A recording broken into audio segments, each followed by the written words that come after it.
So we're jumping in. MELRH is the code for the Nearpod.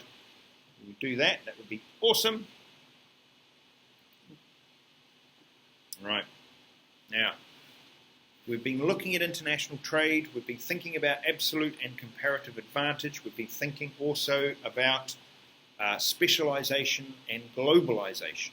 Now, just going back through that, spooling a little wee way back into that, absolute advantage we said was going to be when a country could produce absolutely more of one product.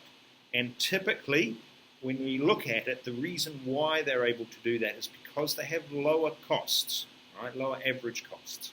Right? The scale of production that they might have, so it might be to do with economies of scale, might be so big that they can just produce absolutely more than other people.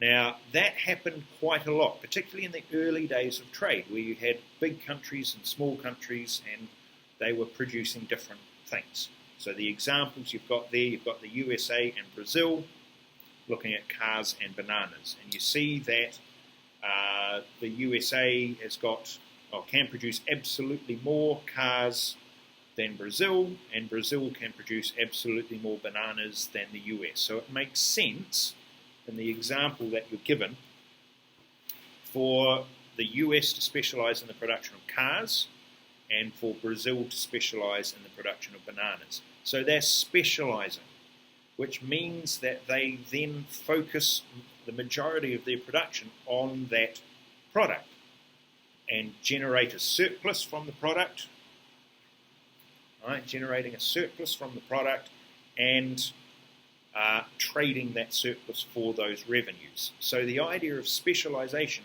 does have quite a significant effect on international trade and what is traded and what isn't traded. However, what we found was, and this is going back a number of years, was that we ended up with a bit of a problem. If there was a country that was so big and had so many resources that it had a lower average cost than everybody, yeah?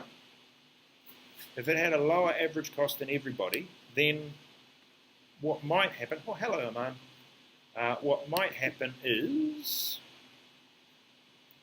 they can produce absolutely more than everybody else, so why should they trade? And this was quite a big question. Believe it or not, people were discussing this, saying, well, there's no point in trading. There's no reason to trade. Sorry, I'm just jumping around a little bit.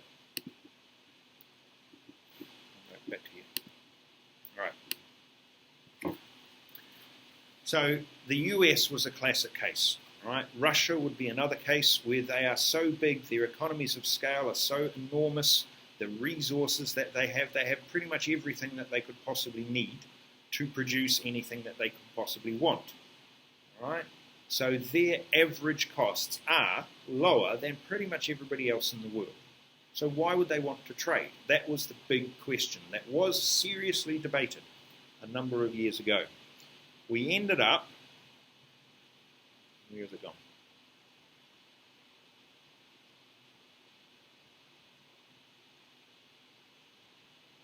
Coming up with the idea of, not that one, comparative advantage. It's a bit slow because it's going online. We ended up coming up with the idea of comparative advantage. And comparative advantage was talking about the opportunity costs. Essentially what it was saying was, yes, you can produce absolutely more of this product than everybody else, but what about the quality aspect of it? Maybe some people are just comparatively better at producing one product than you are. Right? They have a comparative advantage. Now, there is a bit of maths behind that. Okay, there is, but you don't have to worry about that maths. Okay? By using the idea of comparative advantage, we're then able to say, well, this country should specialize in the production of birdhouses, right, Harryland, and this country, Lloydville, should specialize in the production of tables, because that is what they are comparatively better at. Yeah?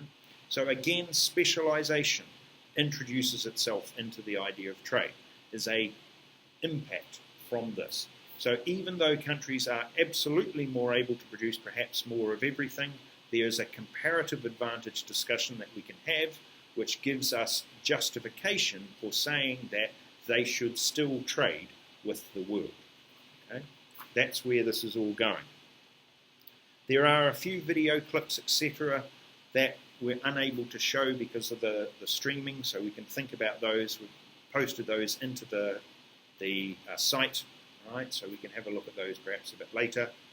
There is a worksheet, right, that you'll be looking at, which has a practice question on it, and we're going to look at that very soon.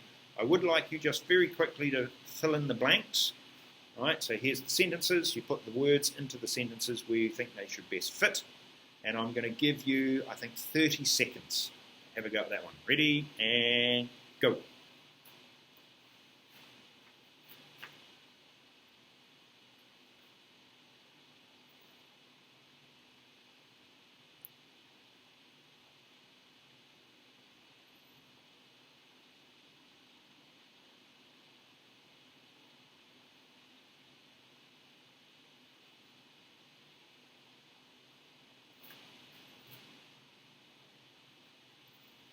All right, 30 seconds, fill in the blanks.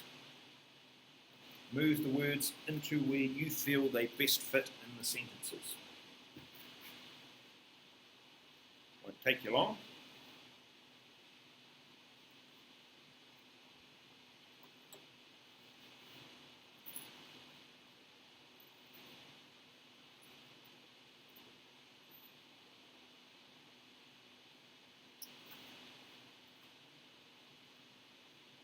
All right, so what we should have seen is this. Comparative advantage occurs when a region or country can produce a good or service with a lesser or reduced, smaller opportunity cost than the other countries. Right? That's where the words all went, sentences. Right. Now, what we're going to do is we're going to close out of there because I don't want to do the videos at this point. And instead, I am going to stop screening here, and I'm going to jump into here because in your classroom I have posted a practice question. It should look hopefully like this. Let's have a look. Yes. Right, so it'll look like this. So I will share my screen, and it will appear for you. Here it is. All right. Now, this is the type of question that you see in your paper 2, the extended response paper. And what you have in those questions, you have in those papers, you have question number 1, which is the big case studies, right? And then lots of questions after that. Then you have a series of small case studies with a few questions each, and you get to choose which of those questions to answer. Right? You have to answer 3. Right? So there is an element of, yes, you're going to pick this one or that one based on the particular case study and the questions that are in it, absolutely, but you can't always guarantee which questions and which case studies are going to appear, so you do need to prepare for all of the possibilities that there might come about. So this is a close one to international trade, and because we were doing international trade, I thought it was a good one to look at. So this case study, interestingly enough, talks about gold. So the first thing I noted, and I would probably go through and just highlight key aspects of the case study. So, you know, gold has risen, the price of gold has risen in 2016, right? Which means that the mines are employing more resources. That sounds a good statement. To increase the supply of gold, that would be a good one. Highlight.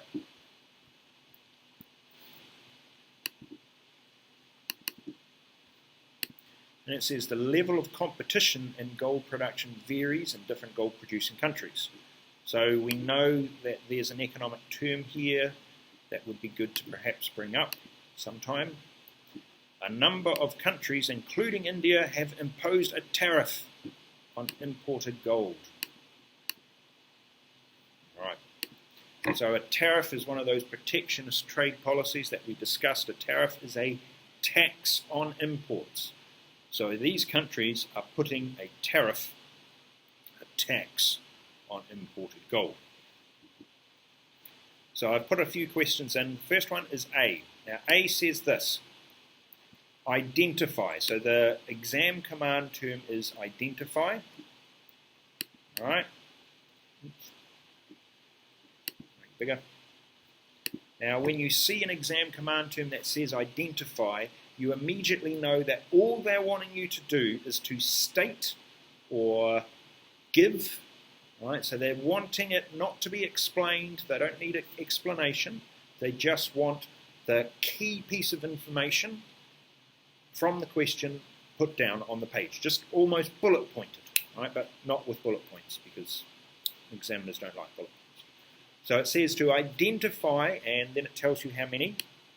2 factors, so that would be good to think about. 2 factors of production, good economic concept, involved in mining gold. Hey, we can do that. So all you're doing is identifying, that's it. You've just got to say what they are, just type them in. It's worth 2 marks. You can probably guess the breakdown of those 2 marks. Because there are 2 factors, it's going to be a mark per factor of production that you've been able to correctly identify. The only trap I can see for you is that it specifically asks for those factors of production to be involved in the mining of gold. So you will need to be a little bit clear when you are when identifying those factors that they are from mining. Okay, so call some out. What would you put? Come on, factors of production. What would you put down?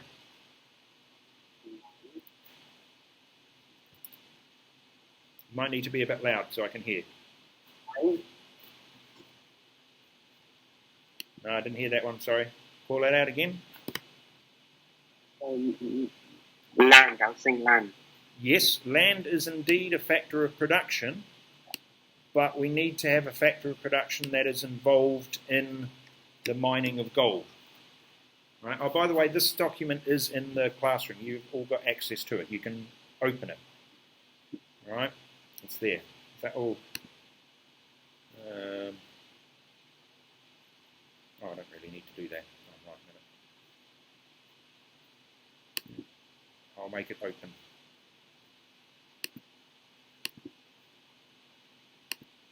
So you can play with it too. Right. So we said land. Yes, you're right. Land is a factor of production. You're absolutely right. But what land is involved in mining gold? What are we talking about?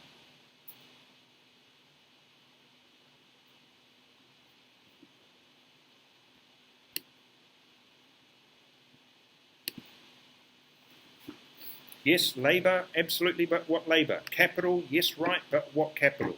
This is that trap I mentioned before. You need to be clear, link it to the mining of gold. So what are you thinking? If you could turn the mic on and just tell me, that would be a little bit quicker.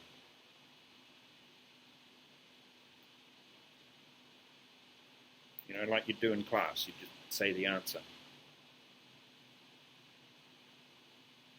Mr. David? Yeah. When you say to specify like involved in mining gold, Yes. so do you mean like for me to say, so if it's labor, so I had to write down miners? Yes, absolutely. Well done. Miners. Oops, wrong spelling. All right, we're talking miners, the people who mine the gold, as opposed to the people who are young. Different kind of miner. All right? 2 types, 2 factors of production. What else we got? Come on. That's 1. And that's all we've done so far is just identify. So we've got a mark already. What would the next one be? You can turn the mic on. You can answer.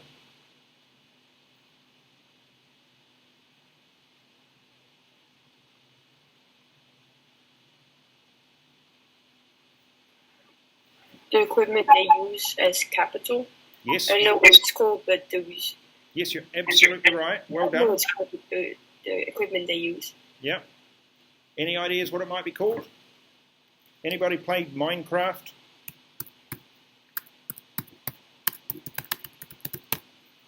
Maybe a pickaxe for mining the gold. You know? Yes, good work, Hung. Machinery to mine the rocks. What else could there be? Anything else? Would you have a truck, do you think? Would a truck be useful? What would a truck be used for?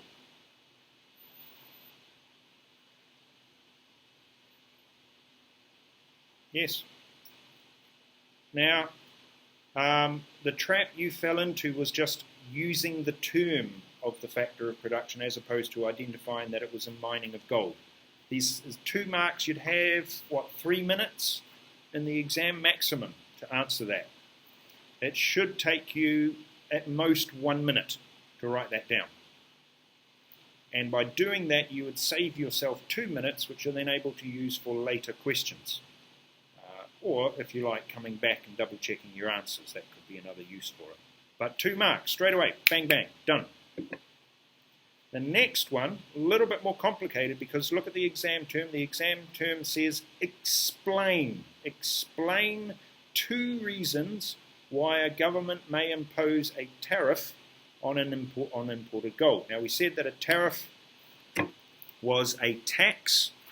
All right, so a tariff is a tax on imports, in this case gold. Now when you look at the question, you will notice that it has basically split it into 2, because you've got 2 reasons and then you've got 4 marks. So mark scheme is going to give you what? You can turn on the mic and tell me. So a point, thinking it and then explaining.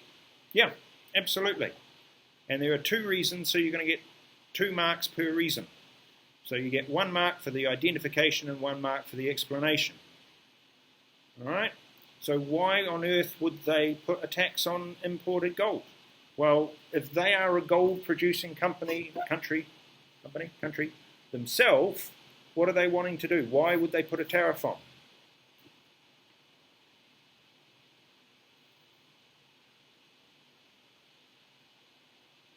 Yeah, maybe. What is the point of having a protectionist policy? What are they wanting to protect?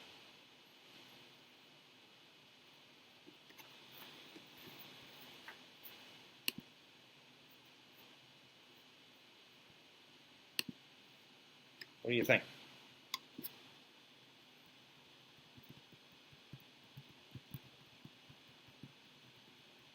Have a go, team. If you're wrong, you're wrong. Doesn't matter. Have a go. What do you think? What are they wanting to protect? The economy. Yes. Might want to be a bit more specific than the economy. What specifically would they be interested in protecting?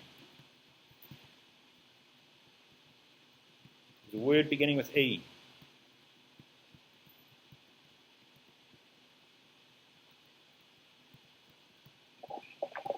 I'm not sure. Okay. Do you think many people work in the gold mines?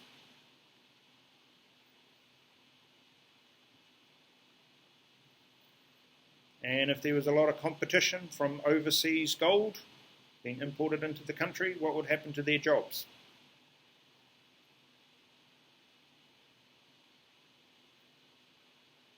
Yes, I like that, Sean. Another source of revenue, another means for the government to earn income through the tariff. Absolutely. Well done. Environment. Maybe that's a tougher argument because they're already mining gold in the country. So they're putting a tariff on the other country. You could make an argument that they're upset with how the other country mines their gold, and so therefore, I've seen what the cleaners have done with my sign, but anyway, therefore they are trying to make a political statement, all right, with regards to the mining of gold, maybe, and the environment, the impact on the environment. Yes, you could say that, absolutely. What about the people who work there. They're wanting to protect the gold miners who are employed in the country from losing their jobs. So you see there's the sentence there. So I've got protect the gold miners who are employed in the country from losing their jobs. So there's a point and an explanation. And that should get you 2 marks. Right, losing their jobs due to the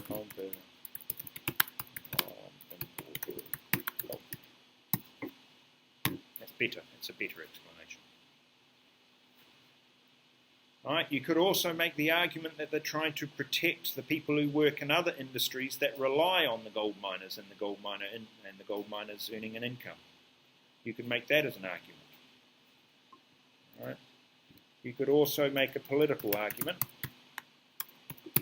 Issues, right? So if the other country has placed a tariff on them, they may retaliate against them with this tariff. Right, so if somebody puts a tariff on them, they might go, we don't like you, so we'll put a tariff back on you. Right, and they might choose gold. And in the news the other year, that's exactly what was happening. All right, we had a president of the United States who seemed to like putting tariffs on things. And as soon as he put a tariff on one thing, that country would then retaliate and put a tariff on something of theirs. Right, retaliate, get back at, revenge against them. It's the principle of reciprocity. Right, the idea that you are trying to get back at someone. Good. All right. Now, team. D is one of those questions that causes us some problems. D says, discuss whether or not. Now, these are the questions that you go full on with, which is a very New Zealand expression, apologies, that you try your best at. You write a page-length answer. You put all of the information that you can possibly think of in your answer here. So whether or not means you've got 2 sides. On one side, yes, and on the other side, no. All right? So you're always going to make sure that you are balancing your argument. All right? Discuss whether or not an economy should mine and sell all of its gold now, or should they wait and sell it in bits, or should they wait and sell all of it later, right? So that's basically the argument that they're having. Now, it's not exactly international trade, it kind of is, but it kind of isn't. But it also is showing the connection between the international trade topic, where they're selling their gold, right, and the rest of the economy. So the actual analysis is about the economic effect of international trade. It is worth 8 marks, right? So more or less 4 marks each half, or if you like, 5 marks for one and 3 for another, or if you like, 5 marks for one and up to 5 marks for the other, depending on how many points and how good your points are with regards to this. So what you're going to do is you're going to discuss points for and against. You're going to include discussions on the macroeconomic concepts that we've learned. So what ones have we learned? Key one to think about would be employment, which we talked about just before, or if you like, unemployment. Right? The effects of unemployment that we learnt about. Other ones that you could consider would be economic growth, right? Effects of economic growth, causes of economic growth, effects of economic growth, the impact, etc., standards of living that get included in there, and obviously the trade in and of itself as well should be there. Now you could mention things like sustainability, right? That could be there too, right? That's a good topic to consider, right? Because it's thinking about growth going forwards perhaps. But again, what you're needing to do is have full and complete sentences. You're needing to refer to gold and gold production in your answer, not anything else. I have had students who've started writing, and because in class we discussed, say, ice creams, then in their answer they talked about ice creams instead of what the case study was talking about, and they lost marks because of that. So this is what you're going to be doing. You're going to be answering this 8-mark question. It is discuss whether or not an economy should mine and sell all of its gold right now. All right? Now, in your classroom, stop sharing. I'm going to check the dates and the times. Is it there yet? No, I'll change that.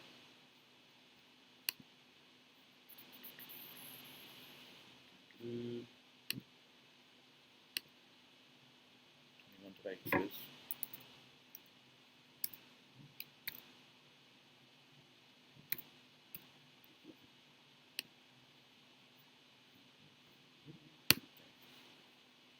Right.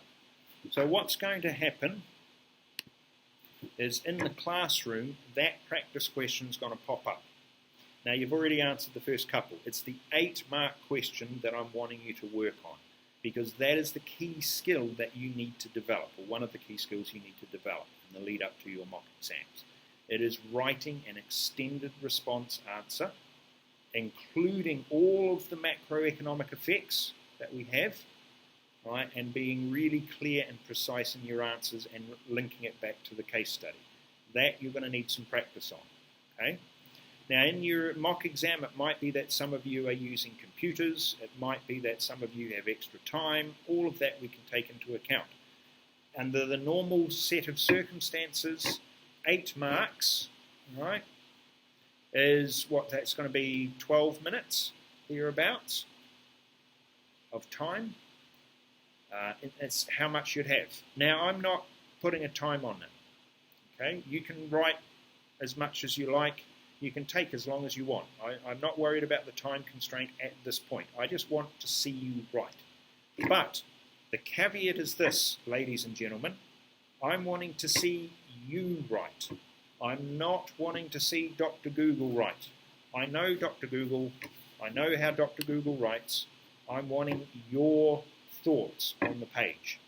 I'm wanting to see that you can construct the sentences, that you can put the examples in, that you can relate it back to the mining. I'm wanting to see that you can do all of that and apply the economic theory within it. If it helps you to have like a piece of paper next to you where you can sketch out ideas, do that and then type them in. Right? That's one of the things I used to do, is have a scrap piece of paper near me in the exam, and I would make little plans. Right, sketch things down, and then I'd write, and then I'd look at my plan to make sure I had done everything I thought I would. Right, that sort of an approach is useful to be able to do. Right, that question is going to arrive in about 4 minutes into the classroom for you to work on. Okay. Now you can choose to answer it all today, or you can wait and answer it at a time that you feel is better. Okay, for you personally. But as I say, I will be disappointed if I see Dr. Google writing, because I don't want to know what Dr. Google writes. Okay, I want to know what you write. Okay, so please, if you can write, that would be fantastic. All right. Now, you've had a busy day quite probably already, and you might be thinking, I just need a mental break at this point before I have a breakdown. That's absolutely fine to do that. Okay. Walk away from the screen, get outside, run around, right? Shoot some hoops, whatever it is that you need to do, right? Do that. Okay, I've put a extended deadline onto this question so that you don't have to do it immediately now, but you have the option, if you're wanting to do it now, you can get on and do it now. All right? Are there any particular questions that you have for me at this point? No? If when you're writing it, you come across a question and that you're thinking, oh, should I say, yeah, email me. All right, perfectly happy to answer. Absolutely. All right, but then you do need to submit it either when you're finished or towards the due date end. All right, and then I'll be able to go through it and give you some feedback. Okay, but remember, I am wanting to see your writing, nobody else's. All right, I hope we've got a deal on that. Was it pinky promise? I don't know if you did that sort of thing with your little fingers. Little kids used to do that with Harley. Pinky promise. All right, so team, other than that, if you have any further questions, you can stay on the meet. Otherwise, ladies and gentle beans,